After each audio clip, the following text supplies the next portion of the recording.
Hi, hello, నమస్తే, vanakkam. Welcome to my channel. నేను మీ సౌజన్య. ఈరోజు మనం ఒక ఫామ్‌కైతే వచ్చాము. ఇక్కడ ఫామ్‌లో కొన్ని గొర్రెలని, కొన్ని గుర్రాల్ని స్మాల్ హార్స్ పోనీ అని కూడా పిలుస్తారు గదా! వీటిని ఇక్కడైతే పెంచుతున్నారు. ఇక్కడ ఈ ఫామ్ చూడ్డానికొచ్చినోళ్ళందరూ గూడా వీటితో కొంచెంసేపు టైం స్పెండ్ జేస్తారు. ఈ హార్స్ వీటికైతే మనమేం ఫుడ్ పెట్టకూడదు గానీ, ఈ గొర్రెలకు మాత్రం కొంచెం ఇక్కడే ఉండిద్ది ఫుడ్డు. అవైతే పెట్టొచ్చనమాట. చూడండి ఇక్కడ ఎలా చాలా మంది ఫీడ్ చేస్తా ఉన్నారు. ఇక్కడ ఇవి పెంచడానికి చాలా పెద్ద ప్లేస్ అయితే వీటికైతే కేటాయించారు. ఈ స్పేస్ అంతట్లో గూడా అవి బాగా ఫ్రీగా తిరుగుతూ ఉంటాయన్నమాట. ఇక్కడ గొర్రెలు కూడా మనలాగా ఉండవండి. ఇక్కడ గొర్రెలకి ఎక్కువగా బొచ్చెక్కువగా ఉండిద్దనమాట.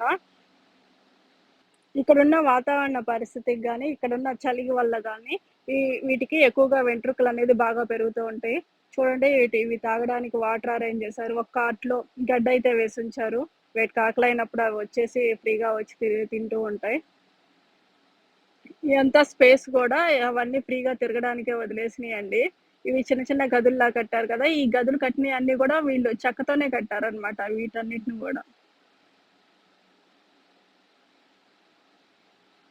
వీళ్ళిక్కడ వ్యవసాయం చేస్తూనే వాళ్ళకున్న కొంత ల్యాండ్‌ని వీటికి కేటాయించి, వీటిని గూడా పెంచుతున్నారనమాట. ఈ గొర్రెలను గానీ, గాడిదలు, కొన్ని షీపులు గానీ, వీటన్నిటిని పెంచుతున్నారు. చూడండి ఇదో చిన్న గాడిద.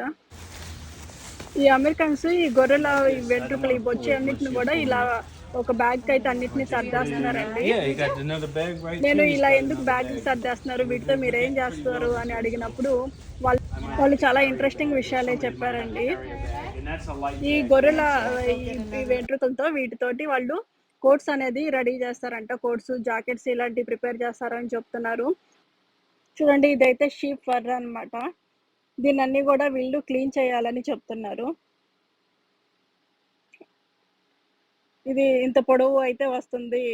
ఇదంతా క్లీన్ చేసినప్పుడు ఇంత లెంగ్త్ అయితే వస్తదని చెప్తున్నారు. వీటన్నిటిని క్లీన్ చేసి స్పిన్ చేస్తారనమాట. తర్వాత వాటిని మగ్గాల మీద పెట్టి వాళ్ళైతే కోట్స్ గానీ, జాకెట్స్ ఇలాంటియన్నీ ప్రిపేర్ చేస్తారు. కలర్స్ కావాలంటే డై గూడా చేస్తామని చెప్తున్నారు.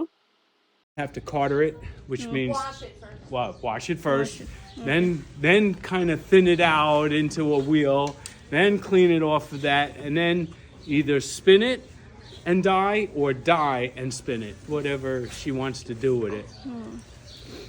You know, so. I was going to ask, do you make sweaters or Well, she makes tops, sweaters, coats. There's another top. Oh, how beautiful. I'm sorry. It's probably better in a frame. Oh, how beautiful. You know, it's three-dimensional. You know, and You then must have your own there's more art. I have the house.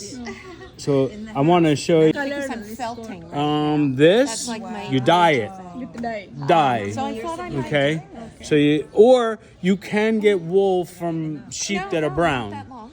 but this I was mean, I've been dyed. a fiber artist And then my whole this life. one, My grandma taught me all the arts. this one made a magazine. Right. And then I went to school and I was a weaving fiber major in school. But then I Yeah. was So a mom I mean, you farm. know. ఇలాంటి quotes, jackets అన్నీ గూడా వాళ్ళ wife ఇలా prepare అయితే చేస్తారని చెప్తున్నారు. వీళ్ళు తయారు చేసిన ఒక కోట్ అయితే మ్యాగజైన్‌లో వచ్చిందంట. ఇది చాలా గొప్ప విషయం గదా! నాకు ఇక్కడికొచ్చినాక ఒక కొత్త విషయం అయితే తెలిసింది. ఇలా ఈ షీప్ ఫర్‌తో ఇలాంటి కోట్స్, జాకెట్స్, స్కార్ఫ్స్ ఇలాంటియన్నీ గూడా రెడీ చేస్తున్నారని, అవి ఇంత అందంగా గూడా ఉంటాయి అని. ఈవిడే అనమాట వాళ్ళ వైఫ్. ఈమె ఇలాంటియన్నీ తయారు చేసి ఏమన్నా అమ్ముతారా అని అడిగితే, అలాంటిదేం లేదు. వాళ్ళ ఫ్యామిలీ మెంబర్స్‌కి గానీ, వాళ్ళ ఫ్రెండ్స్‌కి గానీ అలా ఇస్తామని చెప్పారనమాట. ఈ జాకెట్స్ తయారు చేయడానికి కావాల్సిన మగ్గాలు గానీ, వాటికి కావాల్సిన ఎక్విప్‌మెంట్ అంతా గూడా వాళ్ళ ఇంట్లోనే ఉందని చెప్తున్నారు. మన ఆంధ్రాలో నేను చూసిన గొర్రెలైతే ఇంత పొడుగు జుట్టు గానీ అదేం అలా పెరగవు. వీటిని జస్ట్ మటన్ కోసమే ఎక్కువగా యూజ్ చేస్తా ఉంటాం, మాంసం కోసం. ఇక్కడున్న చలి వాతావరణాన్ని బట్టి గానీ ఎలాగన్నా వీటికి ఎక్కువగా ఫర్ అనేది ఎక్కువగా ఫార్మ్ అవుతూ ఉండిద్ది. ఇలాంటి ఫర్‌తో చేసిన ఈ కోట్స్‌కి గానీ, జాకెట్స్‌కి గానీ చాలా ఎక్కువ డిమాండ్ ఉండిద్ది.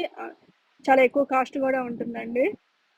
మన వూల్‌తో తయారు చేసినవి గూడా మెత్తగానే ఉంటాయి కోట్స్. కానీ వీట్ ఫర్‌తో ఎక్కువ చేసినవి మాత్రం చాలా వరకు చాలా మెత్తగా ఉంటాయి. లైట్ వెయిట్‌గా గూడా ఉంటాయి. అందువల్ల స్టైలిష్‌గా గూడా ఉంటాయన్నమాట. సో, ఇలాంటి ఎక్కువగా ఇంత స్టైలిష్‌గా ఉన్న వస్తువుల్ని ఎక్కువగా మన సెలబ్రిటీసే ఎక్కువగా యూజ్ చేస్తూ ఉంటారు. ఎందుకంటే ఇవి ఎక్కువ చాలా కాస్ట్ గూడా ఉంటాయి గాబట్టి. మీరు గూడా గూగుల్‌లో సెర్చ్ చేసి చూడండి. షీప్ వర్క్‌తో చేసిన క్లాత్స్ ఎంత కాస్ట్ ఉంటాయి ఏంటి అనేది. ఇక్కడికొచ్చాక ఈ కొత్త విషయాన్నయితే నేనైతే తెలుసుకున్నాను. చూసారు గదా!